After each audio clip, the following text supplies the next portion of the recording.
Então, é você que vê provocações.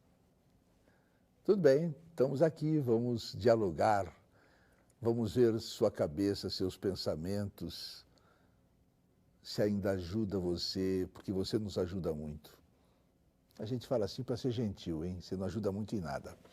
Bom, um programa Provocações é um programa que, entre outras coisas, ele procura lembrar às pessoas que existem para o Brasil e para o mundo outros espaços, outros cenários possíveis. Se vamos conhecê-los, é outra história. Mas é preciso saber que são possíveis, sem o quê? A mediocridade nos levará de vez ao abismo das certezas.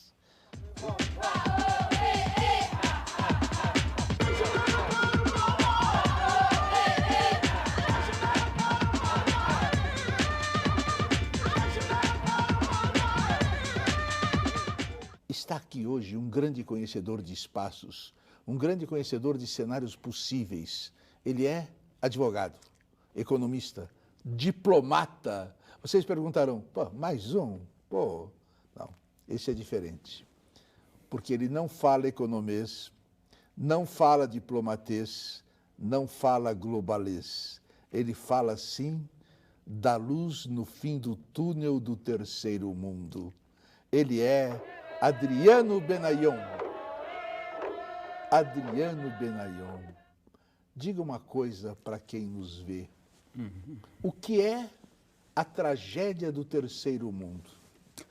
A tragédia do terceiro mundo é ter sido espaço de exploração por parte de potências centrais. Na realidade, não existe país que tenha se desenvolvido,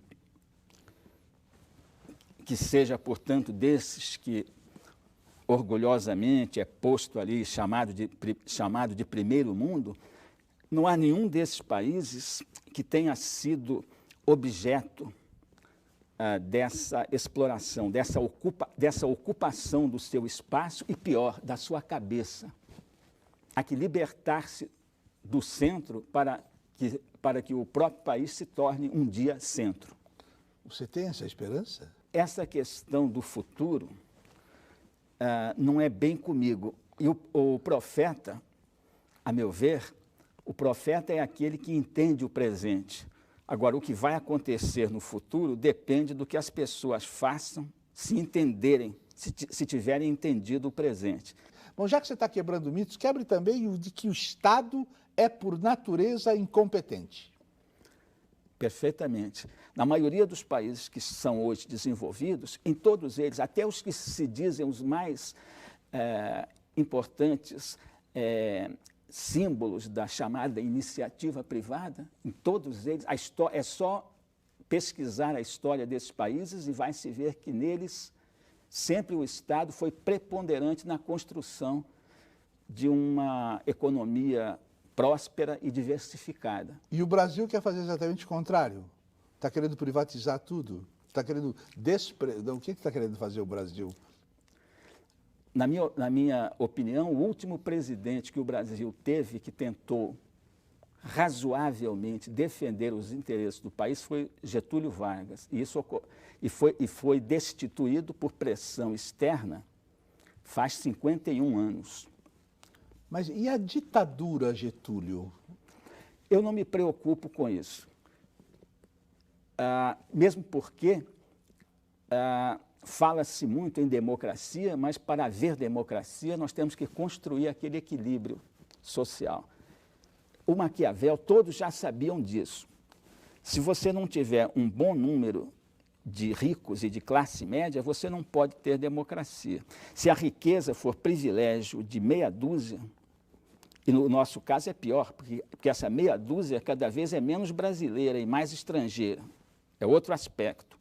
Mas, de qualquer maneira, mesmo abstraindo essa questão do nacional e estrangeiro, se você só tem meia dúzia com toda a riqueza, toda a democracia que você puser ali é puro teatro, e teatro de qualidade não muito boa. Não? Você diz que não se incomoda com a ditadura Getúlio.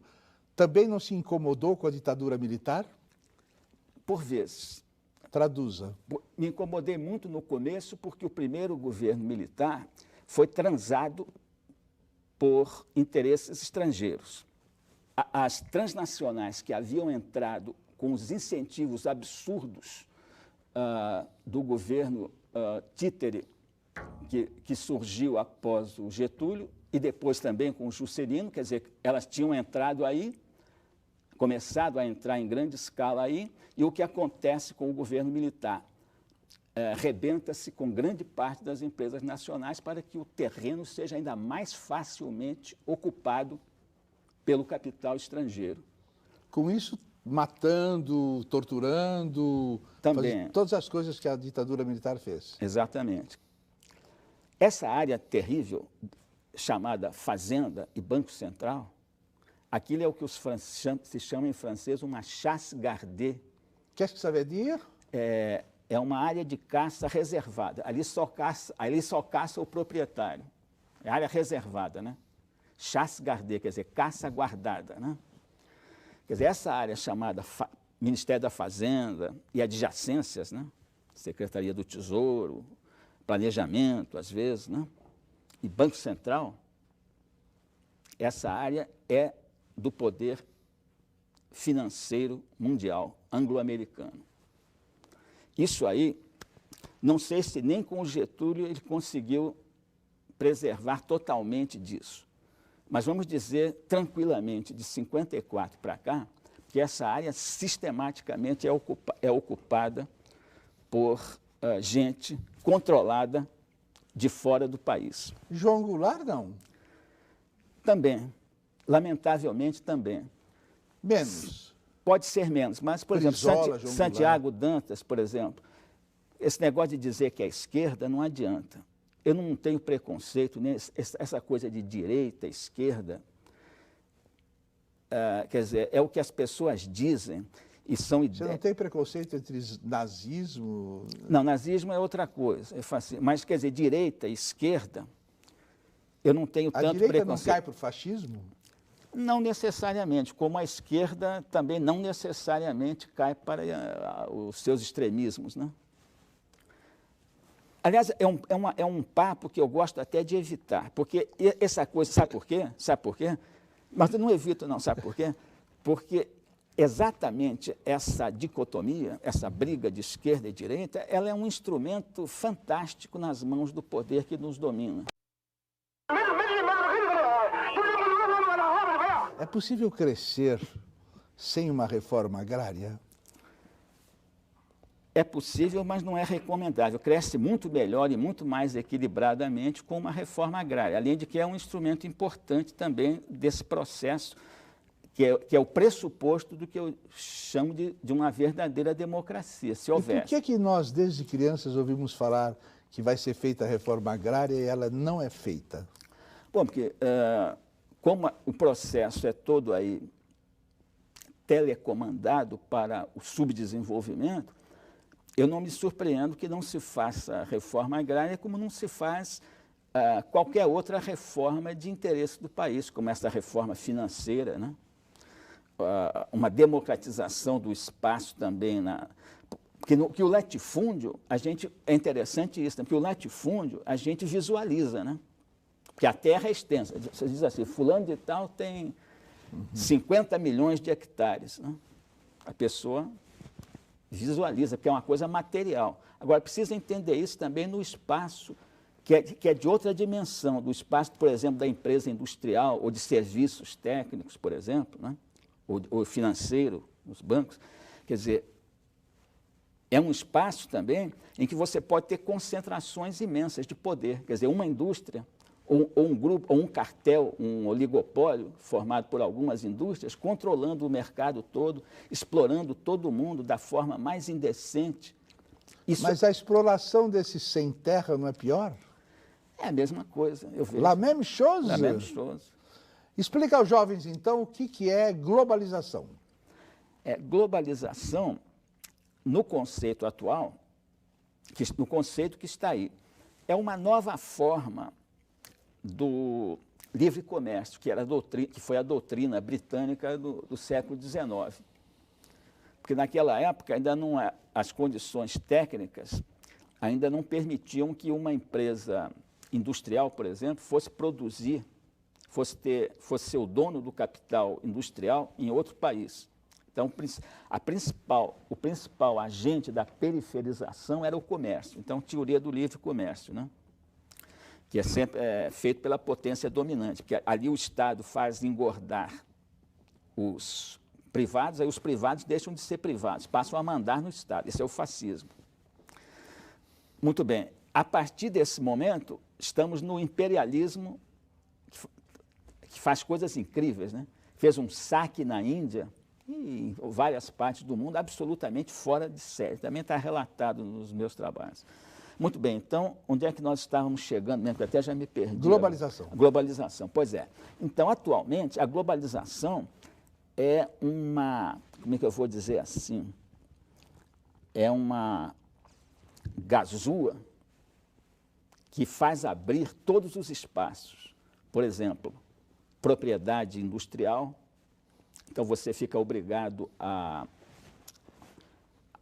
pagar royalties pelas patentes de tudo por anos indefinidos, não se deixa inventar nada no país, mesmo porque não há oportunidade, né? Porque com todo o espaço controlado pelas transnacionais, você não tem nem mercado para quem desenvolva tecnologia, porque você não tem empresas novas, locais, que possam adotar uma tecnologia que vá concorrer ou substituir essas que são as mundiais, pela simples razão que elas, tendo ocupado o mercado todo, não dão espaço para ninguém. Como é que você vai competir? Né? Por exemplo, você faz um investimento de pesquisa e desenvolvimento, você vai levar 10 anos para ter um retorno. Como é que uma empresa pequena vai aguentar isso, estando o mercado ocupado por gigantes mundiais? Impossível. Quer dizer que globalização não é uma coisa útil? A globalização é uma coisa terrível. Nós só teremos desenvolvimento econômico, social e político, que tudo anda junto. Esse negócio de político e econômico separado é malandragem. Quem acha que o poder sabe essas coisas que o senhor está falando? Algumas pessoas do poder devem saber. E atuam como? Atuam como profissionais. Como é que se chega ao primeiro mundo sem um avião para Miami? Quer dizer, fazendo aqui, nós podemos fazer aqui. É uma questão que eu digo, por exemplo, que a maior ajuda que o chamado primeiro mundo pode dar ao chamado terceiro mundo é deixá-lo em paz. Deixá-lo em paz. Esse negócio de cooperação internacional só se fosse recíproca, se fosse uma coisa igual. A chamada ajuda é um dos ardis mais terríveis para que o país periférico tenha a sua dominação cada vez maior, sofra uma dominação cada vez maior. Então, sem ir a Miami é o seguinte, aliás, se chegar em Miami vai encontrar um subdesenvolvimento desgraçado também, mas naquele contraste, né, com aquelas mansões que agora estão inundadas, aquela coisa toda. Né? Mas vamos deixar a digressão de parte, senão vai o tempo todo aqui. Né? Então, é o seguinte, nós temos todas as condições, temos recursos naturais, os mais fabulosos do mundo. Eu diria o seguinte, o Brasil mal administrado, agora, independente da interferência externa, o Brasil mal administrado, repito, ele cresceria a 10% ao ano, empataria com a China. E como ele está bem administrado? Não, ele não está administrado, ele está desadministrado. Ele está administrado para ser subdesenvolvido. O Brasil, com a sua fabulosa dotação de recursos naturais, ele é objeto de sistemática manietação para que não os use, para que os deixe à mercê dos tais que se dizem de primeiro mundo. É isso aí.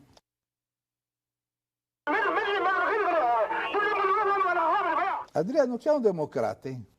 Para termos alguma coisa parecida com democracia, nós temos que arranjar mais povo em condições, ou seja, povo que tenha capacidade profissional, técnica e econômica.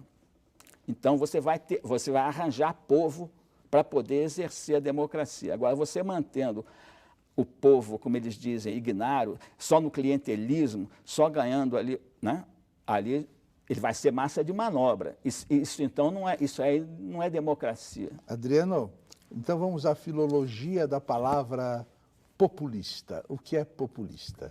Populista é um jargão aí da USP, de outros aí, para desqualificar determinados políticos que tentam fazer alguma coisa um pouco mais, assim, que ajudar um pouquinho o povo, né? Quer dizer, então eles dizem que é populista. Agora, os bacanas, que não são populistas, são os que entregam tudo, nessa visão. No Brasil, a política monetária e fiscal são sim. agentes patológicos transmissores da penúria. Perfeitamente. O senhor falou isso, explica. É um exemplo fantástico. O Japão tem uma dívida, uma relação dívida-produto de quase 200. Quer dizer, a dívida pública é quase 2 vezes o PIB do Japão. E a taxa de juros é negativa. No Brasil, a relação dívida-PIB é 50%, e o Brasil paga a maior taxa de juros do mundo. Vai explicar isso? Então, veja bem se não é pior do que pornográfico o que eu estou comentando. Pior do que pornográfico. Bom, então, veja bem como é que... Pornografia às vezes é boa, né? A pornografia é boa, por isso que eu estou dizendo pior, quer dizer, talvez nem dê para comparar, a comparação é infeliz. Me diga uma coisa. Mas ele só... Posso completar? Claro. Então, é o seguinte, para responder direitinho a sua pergunta. Claro. Então, arbitram-se essas taxas de juros. Com isso, o setor público paga 150 bilhões de juros a mais do que deveria pagar. Essa taxa de juros se reflete na taxa que os privados pagam. Então, são mais 150 bilhões que o povo aqui paga de excesso de juros. São aqueles 300 bilhões.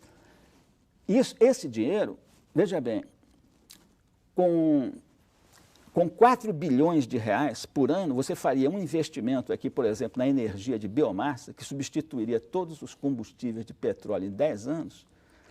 Você criaria 15 milhões de empregos ao final do período, com 4 bilhões. Para você ter uma ideia do que são esses 300 bilhões que são atirados pelo ralo. E não é a única coisa. Bom, então, onde é que vem a política fiscal? Você tem, ao mesmo tempo, a carga tributária mais alta do mundo, para quê? Para 50%, por exemplo, 50% da Receita Federal ser destinada ao pagamento desses juros absurdos. Isso é saqueio. Isso não é, economicamente ou de qualquer outra maneira, não é explicável. Adriano, quer dizer que o Milton Friedman tem razão que não se deve ter subsídios? Veja bem, os subsídios, em alguns casos, são válidos. O que não é válido é subsidiar os que já dominam tudo. Que o sistema faz isso. Que o sistema ele só subsidia... Agora, por que o Brasil está tão bem com os investidores estrangeiros? Não, bom, veja bem, se você recebe em seu apartamento, na Lagoa ou aqui nos Jardins, recebe umas pessoas, e essas pessoas levam tudo do seu apartamento, tudo que desejam, elas não vão ficar zangadas com você. Agora, o diplomata Adriano Benayon, que está aqui presente, esse provocador nato, ele serviu na Holanda, na Alemanha, nos Estados Unidos, primeiro mundo, México, Paraguai, Bulgária, terceiro mundo. Um pé lá, outro aqui, é isso? Eu vinha de vez em quando ao Brasil, né? Mas já faz um tempinho que eu deixei essa atividade. A carreira. Essa carreira, Para ser mais preciso, 89, 88, 89. Agora eu vou dizer o seguinte, faz de conta que você não teve liberdade de falar alguma coisa na vida, agora, nesse momento, você tem a liberdade de dizer o que você quiser. Olha para aquela câmara e aproveite a sua liberdade, que você ainda não foi utilizado na sua vida. Digamos, não me deixaram falar tal coisa. Fala verdade. Lá. Vamos sempre manter a chama do desejo de lutar por nossa sociedade. Não permitir mais que ela continue sendo viciada e explorada da forma em que estamos. Vamos ser construtivos nesse sentido. Não nos deixemos enganar, por mais que a mídia, os professores e quem mais que seja, venha tentando justificar essas coisas que acontecem aqui e que não tem a menor justificativa. Tá bom? Tá ótimo. Dá um abraço aqui, que é a única coisa falsa desse programa.